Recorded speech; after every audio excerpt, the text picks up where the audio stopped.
What is up, YouTube? Thank you so much for checking in to another audio video for y'all.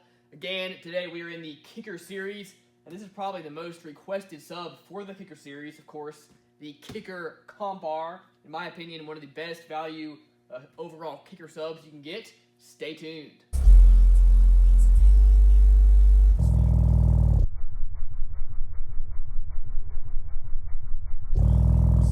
Thank y'all so much for checking in again, guys. So if you saw the other videos, first we had the regular comp, and then the comp C, and then the comp VR. So next up, we have this guy right here, and then we're gonna just keep on going, getting bigger and better with them. So we're gonna get into this in 1 second, but guys, if I could please ask y'all to smash that like button and subscribe if you enjoy seeing this kind of content. Please do that, guys. It helps out so much. I know I say that in every video, but you wouldn't believe how much it helps. Let's get right into this. Of course, Kicker Comp R. Today you rate this at 500 watts RMS. Let's open this thing up. We have our cutout right here, so you can trace out the sub. Then we have some Kicker stickers. We have some gasket material right there. And we have our manual in here. So here we are. Of course, we have the Comp R 12. I believe we have a dual 4 ohm version. The FS is 30.8 hertz, so a little bit lower than the other subs, I believe. Sensitivity is 86.9 dB. There's some of the other specs. It says 14 millimeters of X Max. Then over here, they have some specs and dimensions for building a custom box for this guy. Well, here it is. Definitely beefier looking than the Comp VR that we did last time. I'll give y'all a comparison here in a few, but let's get a little closer look up at this guy. Big noticeable difference. We have a bigger surround on this thing. It looks really nice, in my opinion. We have the red stitching, then we have that flatter kind of dust cap. This is a dual voice coil sub, and these have these kind of square terminals, which is really neat. Something different. Nice cover over here. Still has some sort of plastic cone like the other subs. And then down here we have our nice motor. This guy is definitely bigger than the motors on the other subs. We do have some pole venting right around there, so that's neat. Overall, clean looking sub. See that nice bigger surround this thing's got. I kind of like it as that little flatter dust cap. Looking into here, we have a ton of glue on this thing to hold the spider down. Definitely don't see that tearing up. There's our leads for our voice coils. And then we've got these neat terminals over here. Nice looking motor. Definitely a step up over some of the other guys. Well, I'm going to quickly compare this to a few of the other subs, and then we'll get this thing in the box. Of course, over here we have the Comp C and the Comp VR. So this is just the step right under this guy. This guy, of course, has a much different dust cap and basket and everything. A lot more like the regular Comp, whereas the Comp R definitely resembles the Comp C a lot more. Just overall similar build, with of course this guy just being bigger and beefier. You can kind of see how the surround on this guy is bigger.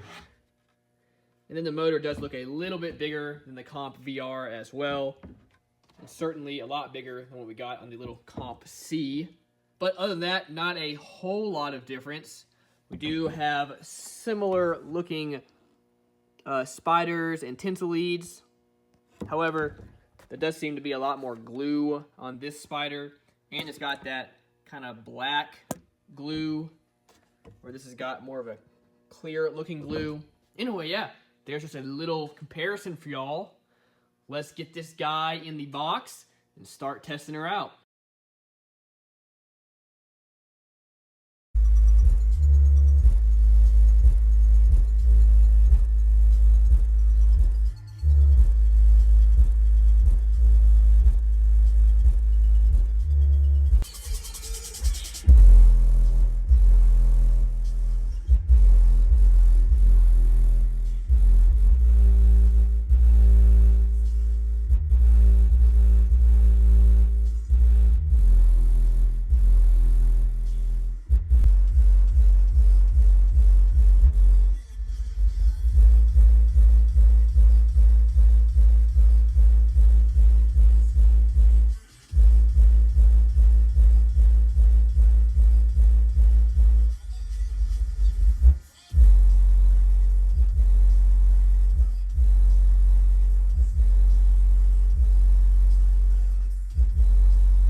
had that little kicker putting in some work, and in my opinion, it sounds pretty good. Definitely digs a little bit lower than some of the previous ones that we have done before, and it just overall seems to be a little bit tougher. Still no crazy excursion or anything like that, but I picked this sub up for like 120 bucks, so not really expecting it to be anything wild. Overall, pretty impressed with it. Seems to be doing fine. Sounds pretty good. Gets actually pretty loud. Sounds really good in this car. Sounds really good on this box as well that I have it in. This box is 2 cubic feet, tuned to like 34 or 36 hertz, and seems to be doing pretty good. Well, let's get to some test, guys. Of course, musical RMS test and the dB test, just so we can see how loud this thing can get and how long it can last at its RMS power. We're gonna start out at 45 hertz, see what that does, and then we'll go from there. Only a little over 600 watts. We got a 134.7. We will give that another shot. That was pretty loud. 1973, almost 2,000 watts. We got a 137.9. There you go, 3,700 watts. Hey, look at that, guys, 140 dB, not bad at all. I am definitely stoked on that. Probably could get it a little bit more, but I don't want to risk damaging it before we do the RMS test. But still, 140, plenty good in my opinion, especially with this cabin being so large. People don't understand, this is a huge cabin to be doing these tests in. If I was in a smaller SUV or like even a car or something like that, we could get much better numbers, but hey, 140 in this huge cabin, not bad at all. Let's get into the RMS test, see if we can make it through a full song. We have Gilligan by Dram. Let's get to it.